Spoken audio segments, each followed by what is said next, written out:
जोबनेर के ठाकुर। नंबर 3 खाटू श्याम, जो खाटू के नाम से जाना था, वहां के ठाकुर। नंबर 4 खंडेला के ठाकुर। और नंबर 5 अजमेर के खरवा के ठाकुर, यानी गोपाल सिंह खरवा। ये 5-6 लोग मिलकर के इकट्ठे होते हैं। नंबर 1 गोपाल सिंह खरवा, नंबर 2 जोबनेर के करण सिंह, मलसीसर के ठाकुर भूर सिंह, खाटू श्याम जी के हरि सिंह और खंडेला के सज्जन सिंह। ये सारे लोग इकट्ठे होते हैं मलसीसर के किले में और ये तय करते हैं कि हमें मेवाड़ महाराणा को दिल्ली जाने से रोकना है। इसकी जिम्मेदारी किसको दी जानी चाहिए? इसकी जिम्मेदारी दी गई हमारे केसरी सिंह बारेट को। और केसरी सिंह बारेट को बोला गया कि आप ऐसा कुछ लिख दीजिए कि महाराणा साहब स्वाभिमान जाग जाए इनका और ये दिल्ली दरबार नहीं जाए। बोले कि चिंता मत करो, मैं लिख दूंगा। कहते हैं कि 13 सोच लिख तो दिए। लिखने के बाद केसरी सिंह ने बोला मेरा काम हो गया, अब इसको फतेह सिंह तक कौन पहुंचाएगा? गोपाल सिंह खरवा बोले चिंता करने की जरूरत नहीं है, दिल्ली जाने से पहले पहले पकड़ लूंगा। बोले कि देखते रहो, पकड़ो। मेवाड़ महाराणा दिल्ली से आपके उदयपुर से चल पड़े, चित्तौड़ आए और चित्तौड़ के अंदर एक गांव पड़ता है। तो उस गांव की बात बताना चाहूंगा मैं आपको।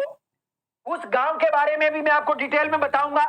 कहते हैं कि उस गांव के अंदर जैसे ही ट्रेन आई, गोपाल सिंह खरवा दौड़ करके ट्रेन में चढ़ गए और उनके हाथ में एक पर्चा था, 13 सोटे। तो उस गांव का नाम है सरेरी। सरेरी स्टेशन। सरेरी स्टेशन है, ये चित्तौड़गढ़ के पास पड़ता है। और इसी जगह पर ट्रेन में बैठे हुए मेवाड़ महाराणा फतेह सिंह को गोपाल सिंह खरवा ने वो पर्चा पकड़ा दिया। बोले कि साहब इसको पढ़ लेना। कहते हैं गोपाल सिंह खरवा अपना काम करके रवाना हो गए और मेवाड़ महाराणा फतेह सिंह ने वो पर्चा पढ़ना शुरू किया। एक एक शब्द के अंदर केसरी सिंह बारेट ने स्वाभिमान को ऐसा जगाया कि दिल्ली पहुंच भी गए, दिल्ली स्टेशन पर चले गए और वहां से वापस रवाना हो गए। ये है मेवाड़ महाराणा फतेह सिंह। उत्तर number 2 Mewar is right option. एक और खतरनाक क्वेश्चन, निम्नलिखित में से किस राजपूत राजा ने अकबर के साथ युद्ध नहीं किया? 4 ऑप्शन आपके सामने है, यानी वह राजपूत राजा जिसने अकबर के साथ युद्ध नहीं किया। महाराणा प्रताप। महाराणा प्रताप ने तो पूरी उम्र भर युद्ध किए अकबर से। पहला युद्ध हल्दी घाटी। हल्दी घाटी 18 जून हमारा 21 या 18 जून 1576। और दिवेश का युद्ध, मेवाड़ का मैराथन 1582। ये दोनों के दोनों युद्ध आपको याद होंगे जो खतरनाक युद्ध माने जाते हैं।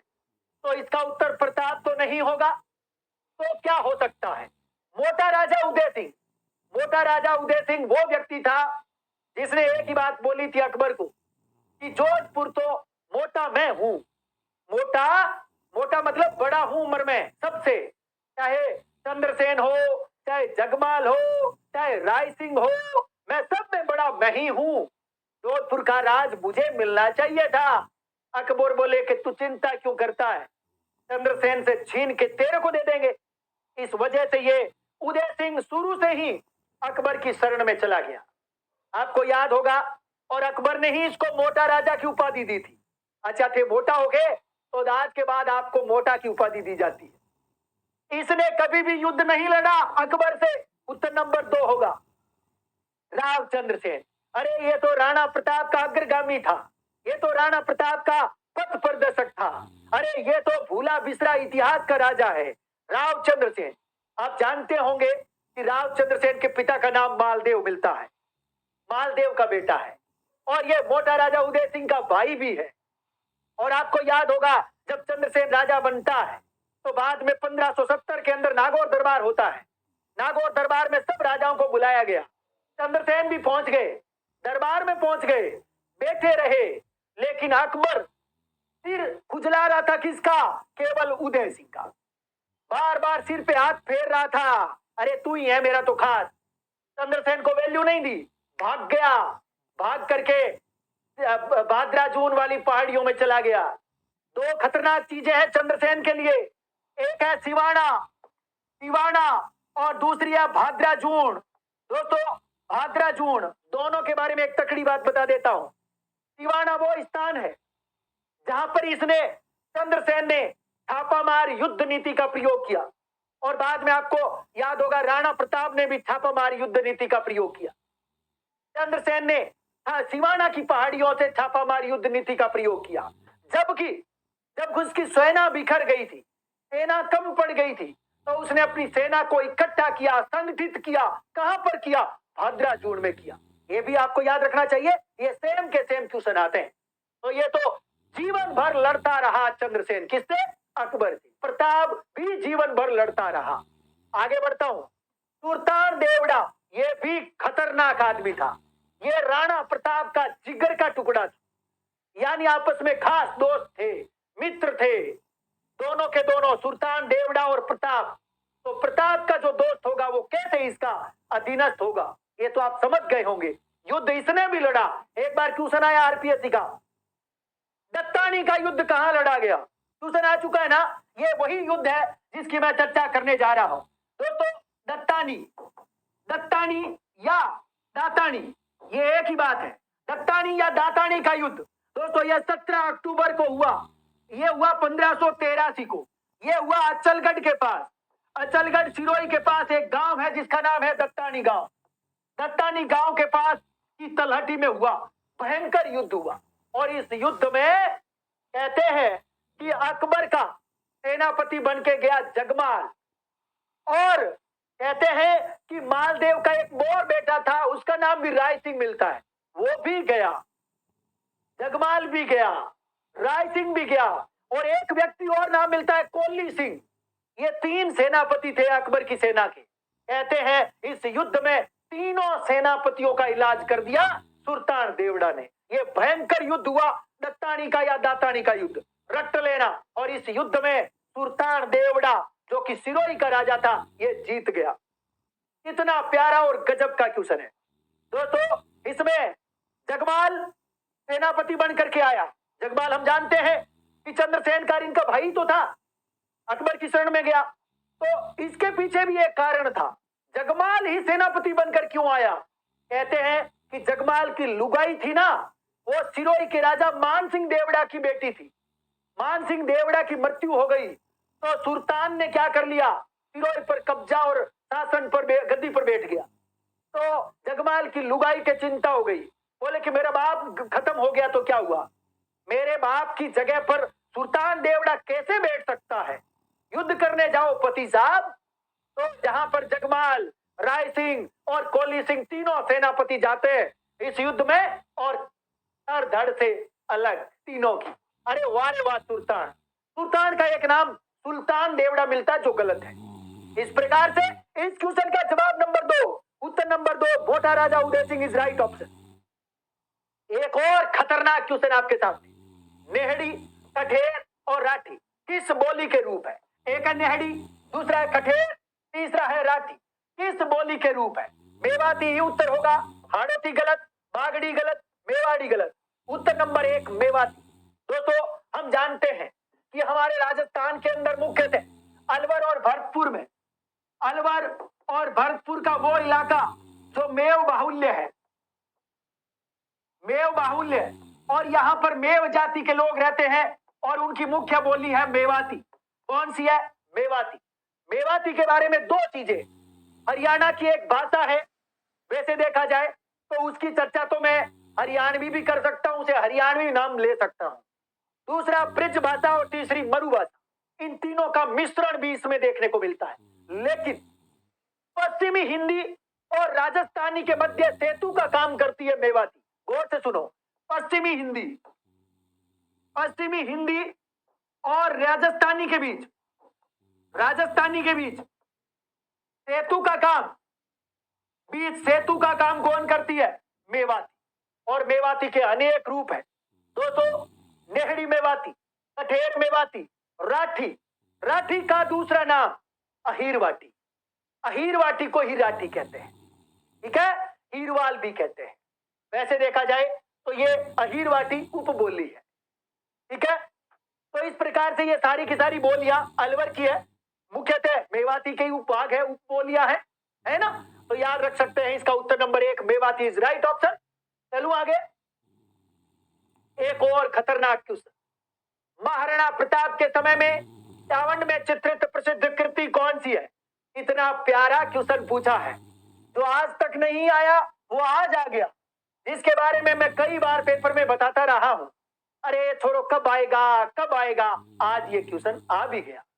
दोस्तों, महाराणा प्रताप के समय चावंड में चित्रित प्रसिद्ध कृति के बारे में पूछा है। ढोला मारू, पिछवई, रागमाला और रामायण। मैं इस क्वेश्चन का उत्तर पहले नहीं बताऊंगा, मैं पहले आपको एक तकड़ी चीज बताऊंगा। तकड़ी चीज ये है, हम बात चावंड की करने जा रहे हैं। हम जानते हैं कि 1585 का वो दिन जब राणा प्रताप ने अपनी राजधानी चावंड बनाई, तो दोस्तों चावंड पर दो राजा देख सकते हैं हम। पहला राजा है आपका राणा प्रताप। राणा प्रताप जो कि पिता है किसके? अमर सिंह के। यह लिखा मैंने अमर सिंह। इस प्रकार से राणा प्रताप और अमर सिंह दोनों ही चावंड को राजधानी बनाएंगे। पहले कौन बनाएगा? बाप। जब बाप पिताजी की निधन हो जाएगा तो राजधानी अमर सिंह की रहेगी। दोस्तों, प्रताप और अमर सिंह के समय चावंड चित्रकला शैली अपने आप में एक स्वतंत्र चित्रकला शैली के रूप में उभरी। तो किसके समय स्वतंत्र चित्रकला का रूप आया? प्रताप के समय। सबसे ज्यादा विकास किसके समय हुआ? अमर सिंह के समय। तो मैं लिख सकता हूं स्वतंत्र रूप प्राप्त किया किसने? चावंड चित्रकला शैली ने। किसके समय? प्रताप के समय। सर्वाधिक विकास सर्वाधिक किसके समय? अमर सिंह के समय। तो मैं कह सकता हूं गोल्डन ईयर।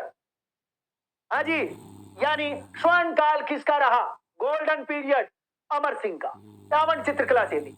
चावंड चित्रकला शैली में एक गजब के कलाकार चित्रकार हुए जिनका नाम मिलता है नसीरुद्दीन या निसरदी। तीनों एक ही नाम है। दोस्तों, मैं उस व्यक्ति का नाम लिखना चाहूंगा। उस व्यक्ति का नाम है नसीरुद्दीन, नसूरुद्दीन, या इसे नसीरुद्दीन कह सकते हो। नसीरुद्दीन, या इसे नसीरुद्दीन या नसीरुद्दीन या नासिरुद्दीन एक ही बात है। ये तीनों नाम एक ही व्यक्ति के हैं। दोस्तों, इसे नासिरुद्दीन, नसीरुद्दीन कह सकते हो, इसे नसीरुद्दीन कह सकते हो। ये तीनों नाम एक ही व्यक्ति के, एक ही चित्रकार के। कहते हैं कि इस चित्रकार ने दो बड़े गजब के चित्र बनाए। दोस्तों, एक चित्र बनाया 1592 में जिसका नाम है ढोला मारू। दोस्तों, एक का नाम है ढोला मारू 1592 में। दूसरा चित्र बनाया रागमाला। दोस्तों, रागमाला ये बनाया था 1605 में। अब आपके सामने क्लियर है। कभी जीवन में ऐसा क्वेश्चन आ जाए तो आपका क्वेश्चन गलत नहीं होना चाहिए। चावंड के संदर्भ में अमर सिंह के समय नासिरुद्दीन ने जो चित्र बनाया नाम है रागमाला 1605 ईस्वी में, जबकि राणा प्रताप के समय नसीरुद्दीन ने जो चित्र बनाया उसका नाम है ढोला मारू। 1592 में बनाया गया। कितना प्यारा और खतरनाक क्वेश्चन। इस क्वेश्चन का उत्तर नंबर 1 ढोला मारू इज राइट ऑप्शन, क्योंकि पूछा है राणा प्रताप के बारे में, न कि अमर सिंह के बारे में। इतना प्यारा और खतरनाक क्वेश्चन है। आइए चलते हैं एक और खतरनाक क्वेश्चन। वो आपके सामने एक तगड़ा क्वेश्चन। भील नृत्य गौरी में। दोस्तों, भीलों का एक लोक नाट्य है गौरी। गौरी में लोक भाषा में कविता बोलने वाला पात्र कौन सा है? भोजाई गलत है, नट गलत है, झामटिया सही है, राया गलत है। दोस्तों, गैस है गौरी। दोस्तों, इसका एक और नाम मिलता है, इसे राई नृत्य भी कहते हैं। दोस्तों, इसे लोक नाट्यों का मेरू नाट्य कहते हैं। लोक नाट्यों का क्या कहते हैं? इसे मेरू नाट्य कहते हैं। मेरू नाट्य। दोस्तों, अभी थोड़े दिन बाद में ही, अभी सावन की तीज आने वाली है। कल सावन की तीज है और वृक्षारोपण महाअभियान बहुत गजब का आयोजन होने जा रहा है राजस्थान सरकार के द्वारा। 1 करोड़ पौधारोपण होगा और यह पौधारोपण हमारे मौजमाबाद तहसील के, दूदू जिले की मौजमाबाद तहसील के गाड़ोता गांव में होगा। लगभग 15 एकड़ भूमि पर 1 करोड़ पौधारोपण होगा। हमारे मुख्यमंत्री जी वहीं पर रहेंगे और कल 75वां राज्य स्तरीय वन महोत्सव भी आयोजित होगा। और यह वन महोत्सव भी कहां पर होगा? गाड़ोता गांव में ही होगा। और इसमें 2000 हमारी अमृता देवी के नाम से पर्यावरण का एक बहुत गजब का पुरस्कार, जिसको हम वन्य जीव और वन सुरक्षा दोनों के संदर्भ में देखते हैं, जो कि वन विभाग का सर्वोच्च पुरस्कार माना जाता है। राजस्थान के वन विभाग का सर्वोच्च पुरस्कार अमृता देवी पुरस्कार है। दोस्तों ये 3 श्रेणियों में मिलता है।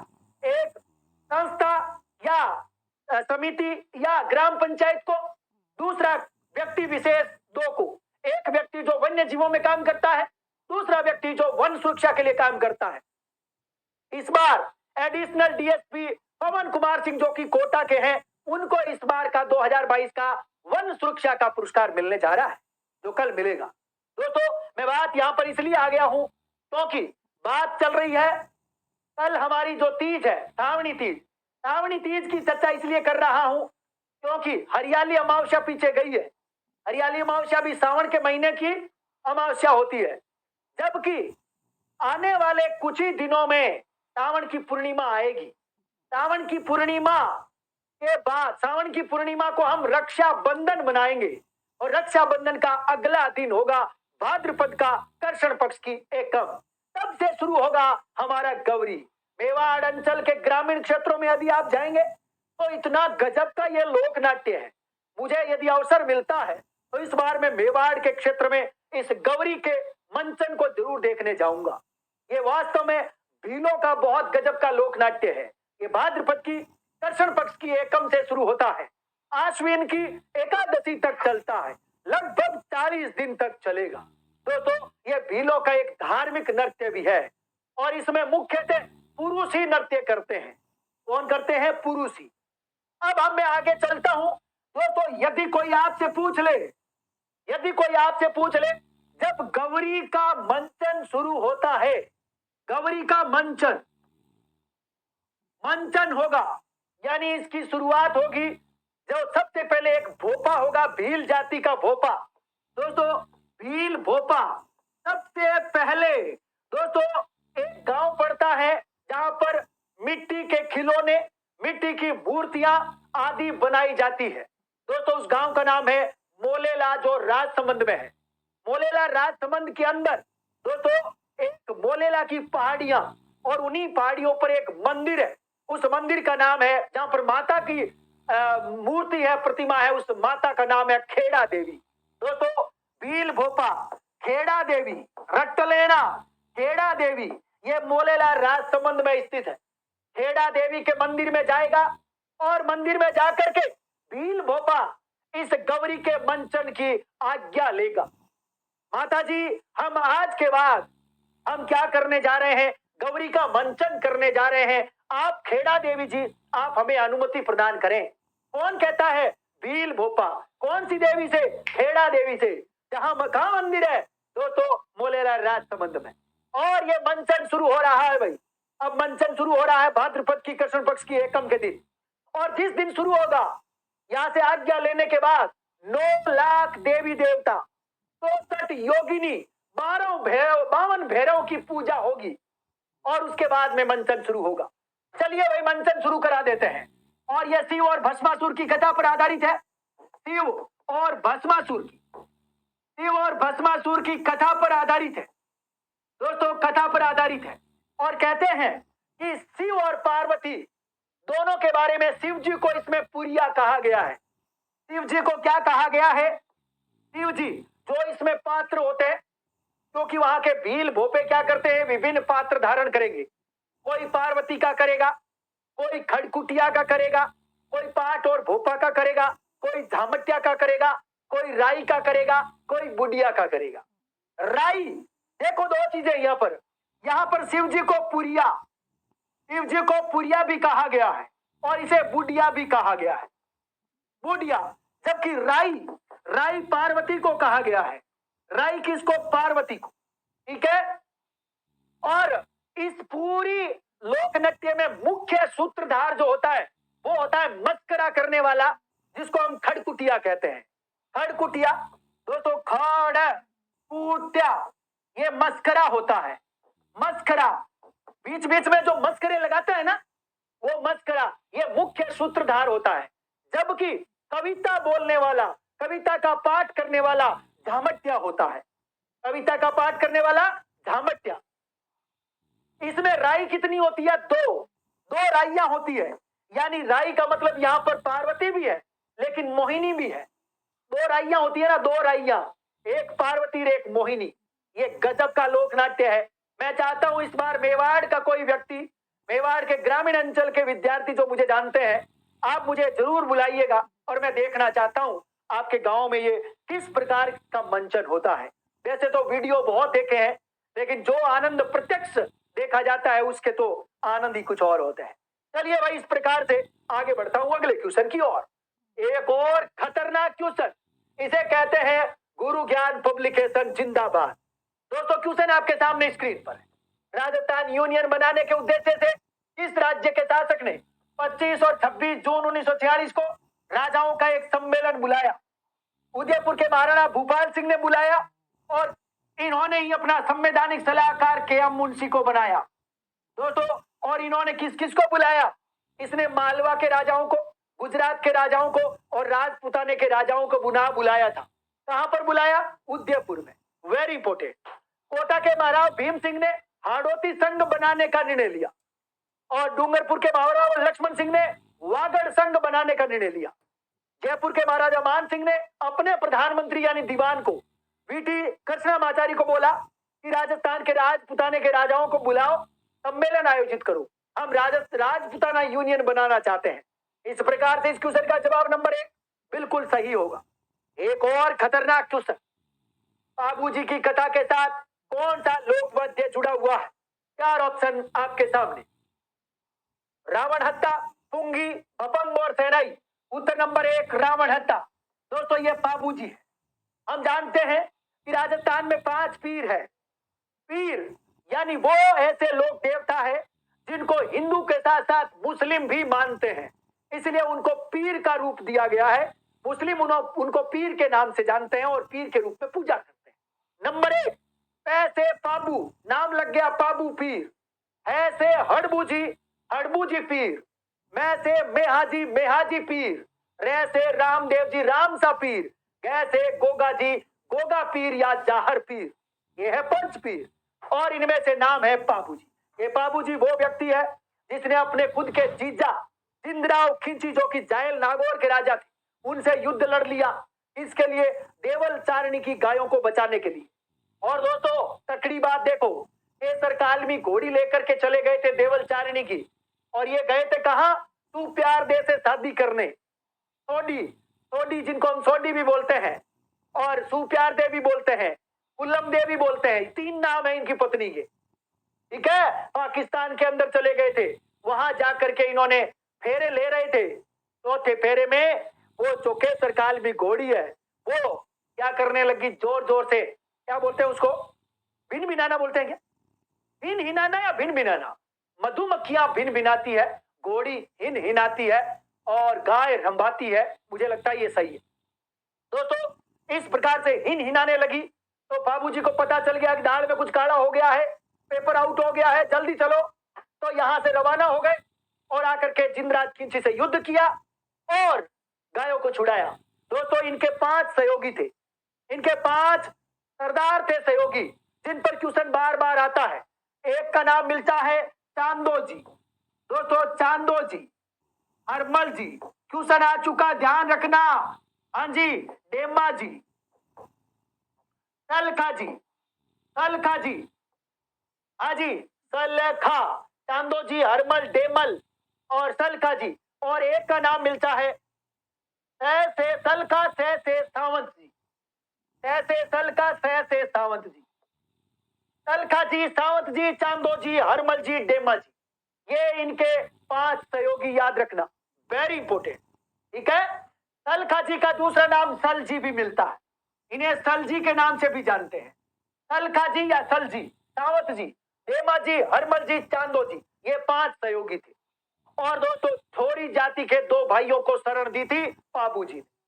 अब जानते हैं कि इनका चैत्र की अमावस्या को मेला भरता है कोलूमंड में। कोलूमंड जो कि जोधपुर में है, वर्तमान में फलोदी में आ गया है। सही है क्या? फलोदी जिले में ना कोलूमंड, तो और फलोदी पाकिस्तान से सीमा मिलाने लग गया है। राव सिया, क्वेश्चन आ चुका है, वे 5 पीरों में से कौन से पीर है जो जोधपुर के महाराजा राव सिया के समकालीन है? आपको याद रखना है बाबू जी। दोस्तों इसका उत्तर नंबर 1 रावण हत्ता राइट है। और पुंगी कौन बजाता है भाई? पुंगी बजाते हैं कालबेलिया। और शहनाई बजती है नौकरी लगने के बाद। नौकरी के बाद, नौकरी के बाद पपंग जहूर कहां में मेवाती, जहूर कहां मेवाती। और मेवाती दोस्तों इनको भपंग का जादूगर भी कहते हैं। इसको जहूर खां को। वर्तमान में जहूर खां के बेटे यूसुफ, पोते यूसुफ, वर्तमान में यूसुफ पोते हैं, है ना, वो भी बजाते हैं भपंग। अगला क्वेश्चन आपके सामने। 1897 में बिजोलिया के बेरीसाल गांव के इन प्रतिनिधियों ने उदयपुर के महाराणा फतेह सिंह से मुलाकात की। कौन थे भाई? यहां फतेह सिंह। इस प्रकार से आज फतेह सिंह के 2 क्वेश्चन आ गए। 1897 का बिजोलिया किसान आंदोलन, ये विश्व का सबसे बड़ा लंबा किसान आंदोलन, अहिंसक किसान आंदोलन, नाम है बिजोलिया। बेरीसाल दोस्तों, ये बेरीसाल नामक गांव है, ये बिजोलिया के अंतर्गत आता है। और इसी बेरीसाल गांव के नानजी और ठाकरी पटेल हुआ करते थे। उन दोनों को गांव के लोगों ने मिलकर के बोला, क्योंकि हमारे यहाँ 85 प्रकार की लाग बाग है और प्रतिदिन लाग बाग बढ़ाई जा रही है ठिकाने द्वार के द्वारा। हम मेवाड़ महाराणा से मिलेंगे, क्या पता हमारी कोई लाग बाग कम हो जाए। तो नानजी और ठाकरी पटेल दोस्तों प्रतिनिधि के रूप में मेवाड़ महाराणा फतेह सिंह से मिलने गए। इस बात का पता तत्कालीन बिजोलिया के ठिकानेदार को पता चल गया। हम ये भी जानते हैं इस समय कृष्ण सिंह ही क्या थे? बिजोलिया के ठिकानेदार थे। और कृष्ण सिंह ने क्या किया? इन दोनों को देश निकाला दे दिया, राज्य से निष्कासित कर दिया।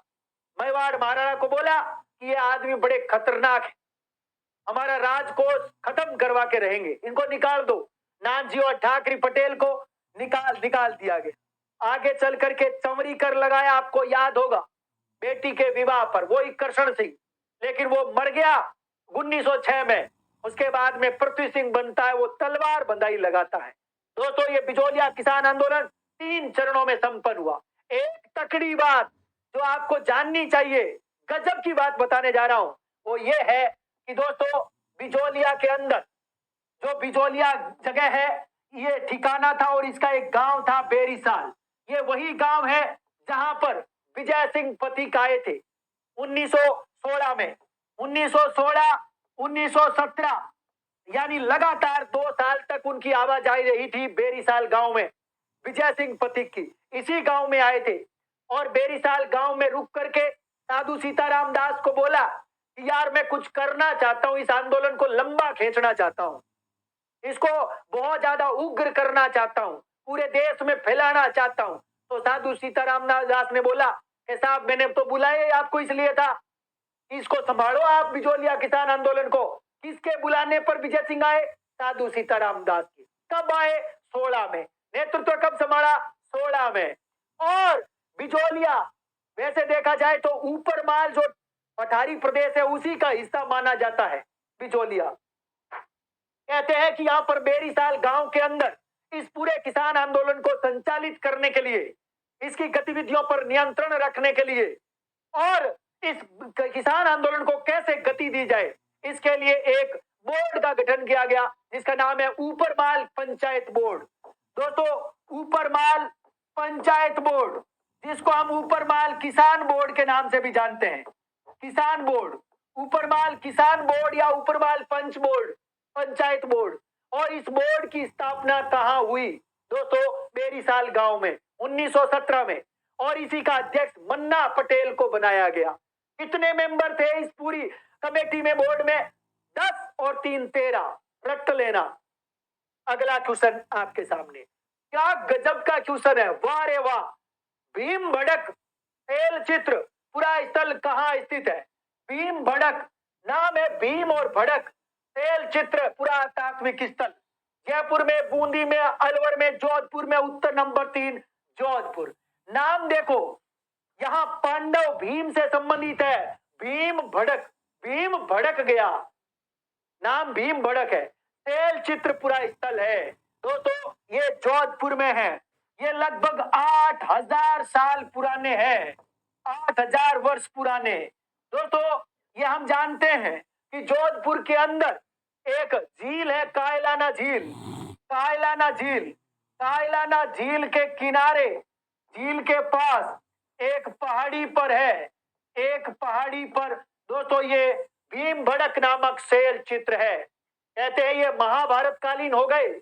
इस समय अज्ञातवास के दौरान 5 दिन तक पांडव भीमबड़क नामक स्थान यानी कायलाना झील के पास रुके थे। कहते हैं कि यहाँ पर जो गुफा बनाई गई है, उस गुफा के आगे बहुत बड़ा पत्थर भी रख दिया था भीम ने, ताकि कोई एंट्री नहीं करे, किसी को एहसास भी ना हो। दोस्तों, ये है भीमबड़क। उत्तर number 3, Jodhpur is right option. एक और खतरनाक क्वेश्चन आपके सामने। इस राजपूत राज्य ने 1844 ईस्वी में कन्या भ्रूण हत्या को गैर कानूनी घोषित कर दिया। दोस्तों, 1844 पूछा है और कन्या भ्रूण हत्या को क्या कर दिया? गैर कानूनी घोषित किया। बीकानेर, जोधपुर, अलवर और जयपुर। उत्तर नंबर 4 होगा जयपुर। दोस्तों, बात अब जब ऐसी प्रथाओं की आई गई है तो आपके सामने एक चीज रख देता हूं। मैं सबसे पहले कन्यावध की चर्चा कर लेता हूं। कन्यावध, दोस्तों, कन्यावध यानी भ्रूण वध जो है उसको गैर कानूनी घोषित सबसे पहले किसने किया? दोस्तों, सबसे पहले कोटा ने 1833 ईस्वी में कन्या भ्रूण हत्या को गैर कानूनी घोषित करते हुए रोक लगाई। आगे चल करके बूंदी ने रोक लगाई 1834 में। आगे चल करके जयपुर में गैर कानूनी घोषित किया 1844 में, और इसी समय उदयपुर ने भी 1844 में गैर कानूनी घोषित किया। तो कन्यावध के बारे में तकड़ी तकड़ी बातें। कोटा में 1833 में, बूंदी में 1834 और जयपुर में 1844 में कन्या भ्रूण हत्या को गैर कानूनी घोषित किया। और 44 में ही उदयपुर में। हमारा क्वेश्चन ही यही है, कन्या भ्रूण हत्या 44 में जयपुर। दोस्तों, इसी के साथ हम सती प्रथा की भी बात कर सकते हैं, जो जिन पर गैर कानूनी घोषित सबसे पहले किसने किया। यहां पर भी कोटा था तो यहां पर बूंदी कर दो। बूंदी ने सबसे पहले 1822 में दोस्तों सती प्रथा पर रोक लगाई, अर्थात गैर कानूनी घोषित किया बूंदी ने 1822 में। और जयपुर ने सती प्रथा पर गैर कानूनी घोषित कब किया? 1844 में। 1844 में 2 घटना जयपुर के अंदर, भाई सती प्रथा भी रोक और नंबर 2 कन्या भ्रूण हत्या पर भी रोक। और उस समय जयपुर के राजा राम सिंह द्वितीय हुआ करते थे, राम सिंह सेकंड। और राम सिंह सेकंड अल्प आयु में, छोटी सी उम्र में राजा बने, तो उनका संरक्षक ब्रिटिश सरकार बनी और लॉर्ड लुडलो को प्रशासक नियुक्त किया गया। और उसी की देन है कि जयपुर में सती प्रथा, दास प्रथा, कन्यावध और आगे दहेज प्रथा, इन पर प्रतिबंध लगाए गए। अगला क्वेश्चन आपके सामने। निम्न में से किस प्रतिहार शासक ने अपनी राजधानी मंडोर से मेड़ता स्थानांतरित की? हजारों बार यह क्वेश्चन आ चुका है। कक्कुक नहीं है, सिल्लूक नहीं है, नागभट्ट होगा। उत्तर नंबर 4 गलत है। दोस्तों, उत्तर नंबर 3 नागभट्ट द्वितीय, सॉरी प्रथम, माफी चाहूंगा, प्रथम। हम जानते हैं कि इस बात का उल्लेख, जो मेड़ता वाली बात है, इस बात का उल्लेख घटियाला शिलालेख में है। घटियाला शिलालेख 861 ईस्वी का। किसके समय? कक्कुक के समय। कक्कुक के समय। दोस्तों, मैं कक्कुक की एक बात बताता हूं। कक्कुक के बारे में एक बात सुनने में आई है कि कक्कुक अपने जमाने का, यानी अपने जमाने का बहुत बड़ा बुद्धिमान, महान संगीतज्ञ, महान साहित्यकार, मैं कह सकता हूं कक्कुक इतना प्रतिभाशाली था, शायद ही आप कल्पना भी कर सकते हो कि यहाँ 8वीं 9वीं शताब्दी में गुर्जर प्रतिहारों में इस राजा के पास इतनी योग्यता कहां से आई। कक्कुक बहुत खतरनाक था।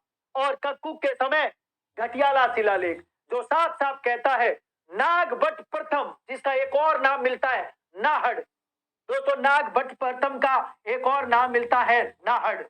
ये वो व्यक्ति है जिसने सबसे पहले मेड़ता को राजधानी बनाया।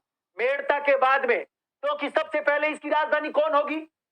भैया रज्जिल का पोता है, रज्जिल का पोता है। तो नागभट्ट प्रथम के समय मांडव्यपुर राजधानी है ही है। मांडव्यपुर का मतलब मंडोर, मंडोर मूल राजधानी थी ना इनकी। और इसके बाद में ये मंडोर से ट्रांसफर करेगा अपनी राजधानी। राजधानी नंबर 2 मेड़ता, मेड़ंतपुर, मेड़ता का नाम। आगे चल करके तीसरी राजधानी सिरीमाल, जो कि भीनमाल के नाम से है, पीलो बोलो एनसांग कहते हैं। और उसके बाद चौथी है ज्वालापुर या जाबालीपुर, जिसको हम कहते हैं जाबालीपुर, जालोर। और उसके बाद में एक और राजधानी भी है नागभट्ट प्रथम की, अवंती के बारे में भी कहते हैं, ये भी थी। वत्सराज की भी 2 राजधानियां मानी जाती है, पहले जबकि जालोर थी और उसके बाद में अवंती। नागभट्ट सेकंड ने अपनी राजधानी कन्नौज को भी बनाया, क्योंकि वो 100 वर्षीय युद्ध जीत गया था। अगला क्वेश्चन आपके सामने है, राजस्थान में मौर्यों की उपस्थिति का स्पष्ट प्रमाण बताओ। पहला है नानसा यूप शिलालेख, ये तीसरी शताब्दी का है, तीसरी शताब्दी का है। और इसमें मौर्यों के बारे में कहीं पर भी उल्लेख नहीं है। इसमें पौराणिक यज्ञों की उल्लेख है, पौराणिक यज्ञों के बारे में बात कही गई है। जबकि कणसवा कोटा का है, जो मौर्य शासकों के संबंधित है। दोस्तों, मौर्य राजा धवल हुआ करते थे, अंतिम राजा, उन्हीं के बारे में इसमें लिखा हुआ है, मौर्य राजा धवल का। मौर्य राजा धवल के बारे में है, ये अंतिम राजा माने गए हैं मौर्य के। कणसवा नामक स्थान कोटा में है, जहां पर यह शिलालेख प्राप्त हुआ है। दोस्तों वेरी इंपॉर्टेंट है, कणसवा की बात हो रही थी और ये कोटा में है। नासिक का अभिलेख ये क्षत्रप राजाओं का है, क्षत्रप राजाओं का। जूनागढ़ अभिलेख भी क्षत्रप राजाओं का है। क्षत्रप राजा रुद्रदमन हुए थे, जिनके समय का है जूनागढ़ अभिलेख, जिसे गिरनार अभिलेख के नाम से भी जाना जाता है ना। तो ये है, वो दोनों के दोनों क्षत्रपों के हैं।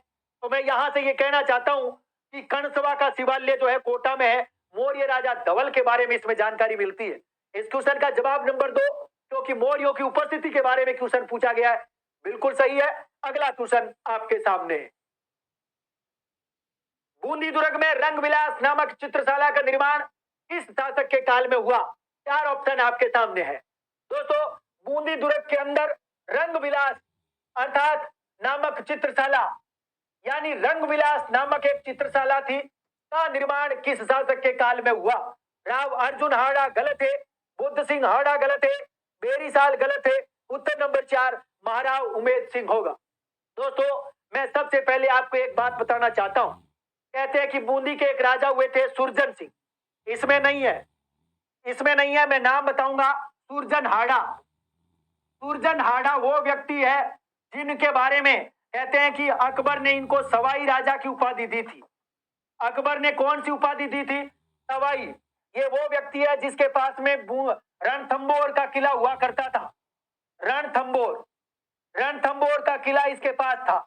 अकबर ने क्या किया? मान सिंह को भेजा, और मान सिंह को भेज करके इसकी अधीनता, अकबर की अधीनता इसे स्वीकार करा के रणथंबोर इससे ले लिया था।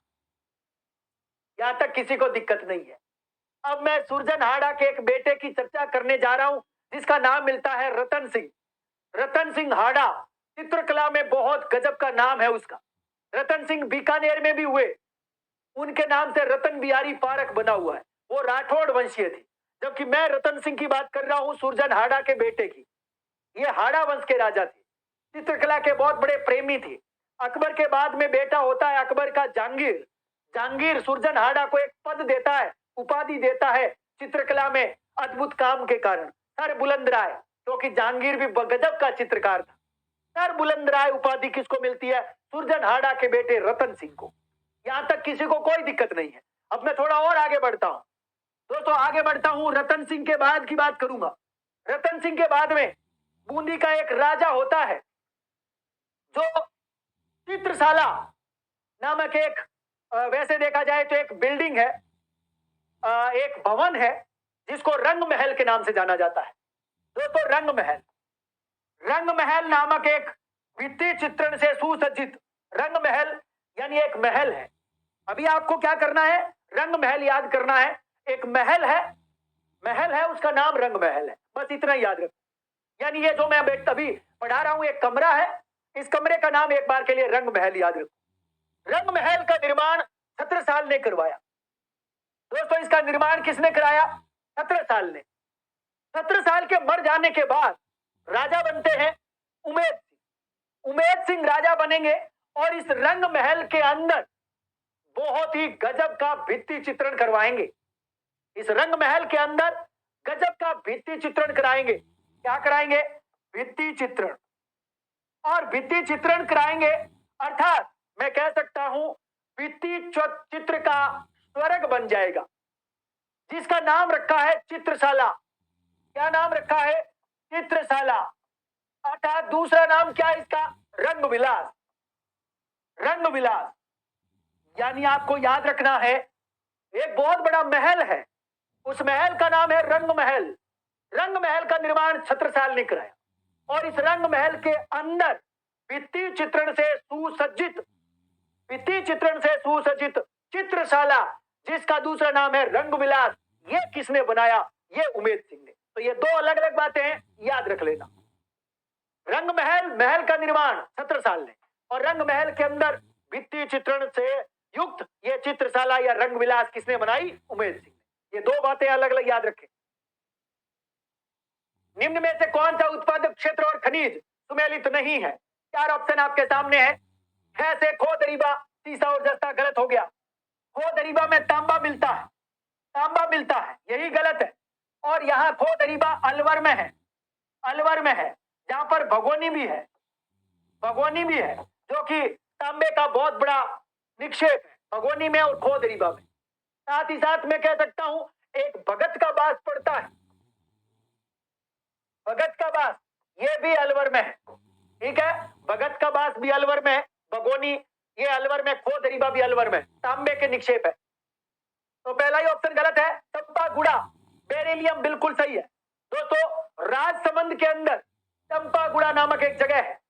चंपागुड़ा और शिकारवाड़ी, शिकारवाड़ी, शिकारवाड़ी और चंपागुड़ा ये दोनों राजसमंद में है।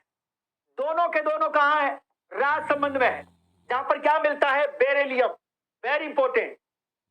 अजमेर के अंदर किशनगढ़ पड़ता है। किशनगढ़ के अंदर उसी जगह पर प्रॉपर दो नाम बता रहा हूं मैं किशनगढ़ में। एक को नाम है गुजरवाड़ा, दूसरे का नाम है बांदर सिंदरी। बांदर सिंदरी वो स्थान जहां पर आपका विश्वविद्यालय केंद्रीय है ना, मदनगंज। अब आपको याद रखना है किशनगढ़ अजमेर में गुजरवाड़ा और बांदर सिंदरी, जहां पर बेरिलियम मिलता है।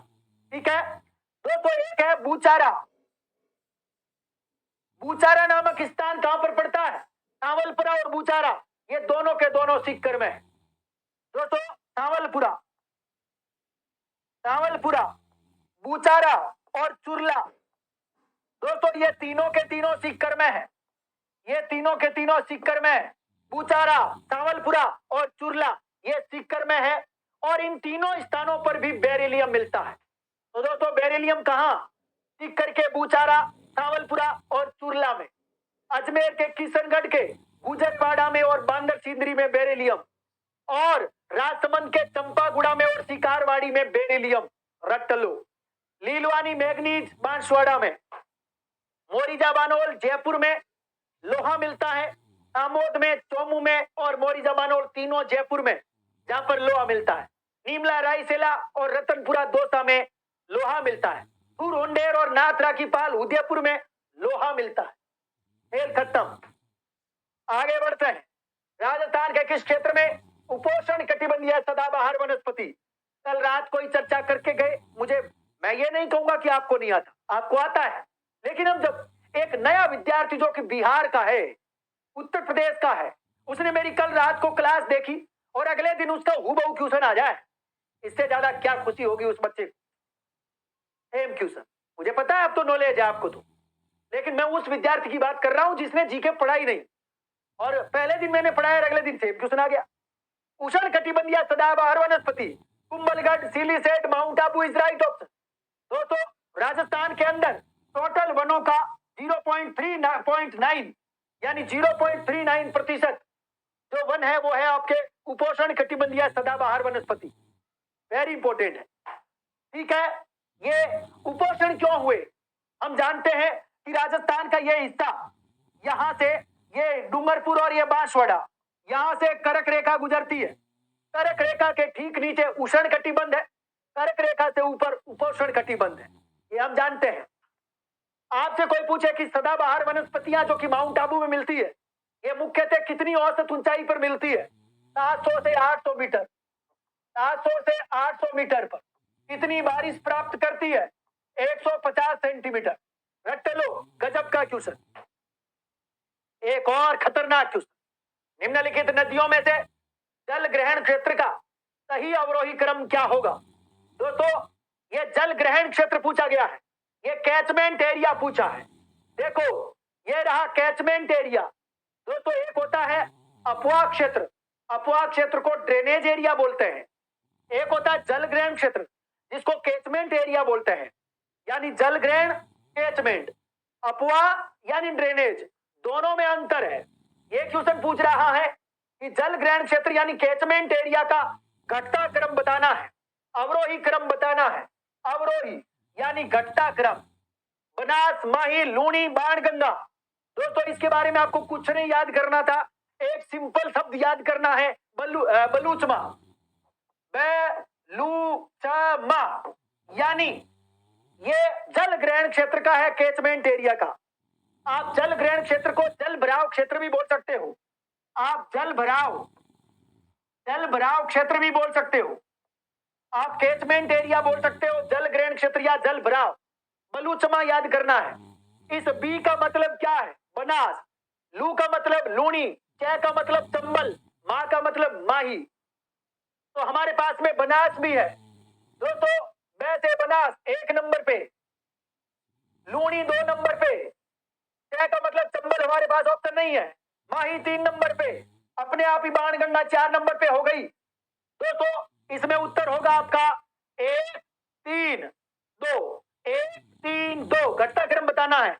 1 3 2, 1 3 2, 1 3 2, ये रहा 1 3 2 4, उत्तर नंबर 1, उत्तर नंबर 1। जबकि आपसे ये सेम क्वेश्चन पूछ लेता, बताइए अपवाह क्षेत्र बताओ, यानी ड्रेनेज सिस्टम बताओ, अपवाह, तो इसमें कुछ नहीं करना था आपको, एक ही शब्द लिखना था, चलू बनमा। क्या याद करना है? चलू बनमा, चलू बनमा, यानी वन में चलू, वन के अंदर जंगल में। कै का मतलब चंबल, चंबल। लू का मतलब लूणी, और बन का मतलब बनास, और मैं का मतलब माही। दोस्तों, ये जो चीज मैंने बताई है अपवाह क्षेत्र की, ये मैं नहीं, हमारी आरपीएससी ने क्वेश्चन पूछा था 2013 में, मामला सुप्रीम कोर्ट गया। सुप्रीम कोर्ट में भारत सरकार के जल संसाधन मंत्रालय, उस समय तो नहीं होता था, बाद में बना, लेकिन उस समय जल संसाधन था, वर्तमान में जल शक्ति है। वहां के रिपोर्ट हमने पूरी की पूरी पेश की थी सुप्रीम कोर्ट में, और सुप्रीम कोर्ट ने इसका उत्तर यह माना था, चलू बनवा। अपवाह क्षेत्र सबसे ज्यादा चंबल, 2 नंबर लूणी, 3 नंबर बनास और 4 नंबर वाई। ये है अपवाह ड्रेनेज एरिया। आगे बढ़ते हैं। राजस्थान के किन जिलों में लाल लोमी मिट्टी, हम रात को ही बात कर रहे थे, लाल लोमी मिट्टी की चर्चा करी, लाल पीली चर्चा हुई, लाल रेतीली चर्चा हुई, लाल काली चर्चा हुई, सबकी चर्चा करी थी।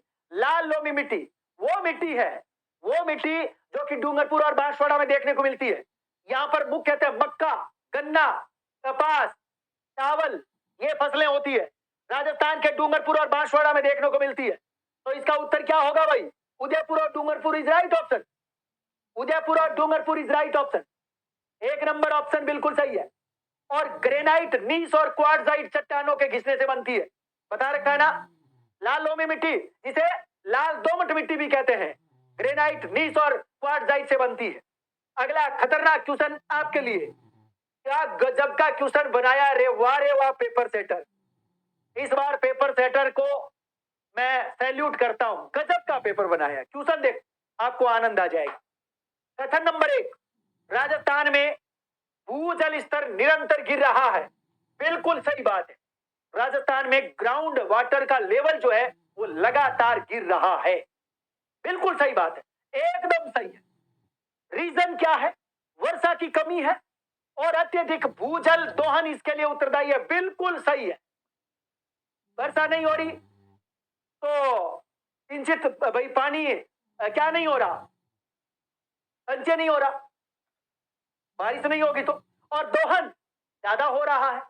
एकदम सही है, ये भी सही है और ये भी सही है, और ये इसकी व्याख्या भी करता है, व्याख्या भी करता है। चेक कर लो दोस्तों, एक नंबर गलत, 2 नंबर देखो, ए और आर दोनों सही है, किंतु आर ए का सही स्पष्टीकरण नहीं है, ये गलत है। 4 नंबर देखो, ए और आर दोनों सही है और आर ए का सही स्पष्टीकरण है। उत्तर नंबर 4, ठोको ताली, 4 number option is right option. दोस्तों एक बात बताना चाहता हूं, राजस्थान के अंदर एक तगड़ी बात, खतरनाक बात आपको बताना चाहता हूं। हाल ही में हमारी भूजल रिपोर्ट आ चुकी है, 2023 की भूजल रिपोर्ट, 2023 की भूजल रिपोर्ट है सेंट्रल, छोटी सी देखो, किसी गाइड को नहीं पढ़ता। एक बात याद रखो, किसी दूसरे का यूट्यूब पे जाके या किसी दूसरे का कंटेंट देखता नहीं, कभी चोरी नहीं करता। ये मेरी शुरू से ही आदत रही है। मैं किसी दूसरे व्यक्ति का नोट्स नहीं पढ़ता, मैं किसी दूसरे व्यक्ति के किताब के टच नहीं करता। मेरे को पता है कि मुझे माल कहां मिलेगा, यानी भारत सरकार की और राज्य सरकार की साइट्स के बिना बात नहीं करता हूं। ये ऑथेंटिक सोर्स के बिना कोई काम नहीं करता, इसलिए लोग प्यार करते हैं मुझसे। इसलिए गुरु ज्ञान पब्लिकेशन के हूबहू परीक्षा में क्वेश्चन आते हैं। इसलिए जब भी आपको ऑथेंटिक सोर्स की जरूरत पड़ती है, आप गुरुजी को याद करते हो, बड़े भाई को। आपको पता है ये एरे गेरे नथु गेरे सिर्फ लॉलीपॉप दे सकते हैं, काम की चीज आपकी कभी मदद नहीं करेंगे। सत्य को प्रमाण की जरूरत नहीं है। Authentic source, central ground water board, department of water resources, RDGR, ministry of Jal Shakti, government of India. जनवरी 2024 में मेरे पास ये रिपोर्ट आई। मैं इस रिपोर्ट का पन्ना नंबर दूसरा खोल रहा हूं, 2 नंबर पन्ना, 2 नंबर पे पन्ने पर लिखा हुआ है ग्राउंड वाटर रिपोर्ट 2023, जिसमें हमारे पास में सुरक्षित ब्लॉक कितने हैं? 38, semi critical 22, critical 23, over exploited जिनको हम बोलते हैं अत्यधिक दोहन वाले 216, सेलाइन लवणीय 3, टोटल 302। क्या बदलाव हुआ 2022 की तुलना में? सेफ यानी सुरक्षित में कोई बदलाव नहीं। सेमी क्रिटिकल पहले 20 थे, अब 22 हो गए। क्रिटिकल पहले 22 थे, अब क्रिटिकल 23 हो गए। ओवर एक्सप्लॉइटेड पिछली बार 219 थे, इस बार 216 हो गए। बाकी सब सेम है, नो डाउट, कोई दिक्कत नहीं। आगे बढ़ते हैं अगले क्वेश्चन की ओर। एक और खतरनाक क्वेश्चन आपके लिए। कौन सी पहाड़ी जालोर पहाड़ी क्षेत्र में स्थित नहीं है? 4 ऑप्शन, झाड़ो, झारोला पहाड़, ईसराना भाकर, रोजा भाकर, सायरा। उत्तर नंबर 4 सायरा। सायरा की चोटी 900 मीटर ऊंची है और ये भोराट के पठार में है, भोराट के पठार में है, अर्थात ये उदयपुर में स्थित है। कहां पर है? उदयपुर में है। बाकी तीनों की तीनों ही जालोर में स्थित है। दोस्तों यहाँ पर जारोल का पहाड़, जारोल का पहाड़ 588 मीटर। ये जारोल का पहाड़ जसवंतपुरा की पहाड़ियों में है। जालोर में 3 प्रकार की पहाड़ियां हैं। नंबर 1 जसवंतपुरा की पहाड़ियां, नंबर 2 सुंडा पर्वत, नंबर 3 भाद्रा जून की पहाड़ियां। ये तीनों की तीनों जालोर की है। जारोल पहाड़ 588 रट लिया। ईसराना भाकर कहां है भाई? हाँ जी, ईसराना भाकर भी जालोर में ही है, जसवंतपुरा में 837, 837 या कहीं पर आपको 839 भी मिल सकता है। 837 या 839, मैं 839 ही कर देता हूं क्योंकि तो क्वेश्चन आ चुका है इसका। रोजा भाकर कितना भाई? 730 कर दूं? 730। इसका उत्तर नंबर 4 सायरा की चोटी। अगला क्वेश्चन, निम्न में से राजस्थान के किन जिलों में उच्च वायु तीव्रता से न्यूनतम नुकसान की संभावनाएं हैं? ऐसे क्वेश्चन केवल गुरु ज्ञान पब्लिकेशन के यूट्यूब चैनल पर ही मिलेंगे। पूरे राजस्थान में चक्कर काट के आ जाना, आप झूठ नहीं बोल रहे, सच है। ये क्वेश्चन आपको कहीं नहीं मिलेगा, ये गुरु ज्ञान के अंदर मिलेगा। देखो आप बताता हूं, राजस्थान के किन जिलों में उच्च वायु तीव्रता यानी वायु की तीव्रता बहुत ज्यादा है लेकिन नुकसान न्यूनतम होने की संभावनाएं है। राजस्थान के 50 जिले हैं वर्तमान में, लेकिन पहले 33 थे। राजस्थान के अंदर यदि उच्च वायु की तीव्रता बहुत ज्यादा होने के बावजूद भी राजस्थान के वो कौन कौन से जिले हैं जहां पर नुकसान की न्यूनतम संभावनाएं हैं? अधिकतम संभावना भी क्वेश्चन बन सकता है। आइए चलते हैं, मैं दिखाता हूं आपको वो चीज जिसका आप बेसब्री से देख लो। भाई क्वेश्चन देखो, यहां following distance of Rajasthan are likely to suffer minimum damage from high wind velocity, है ना? आइए चलते हैं, आओ थोड़ा गुरु ज्ञान की तरफ चलते हैं दोस्तों। ये नक्शा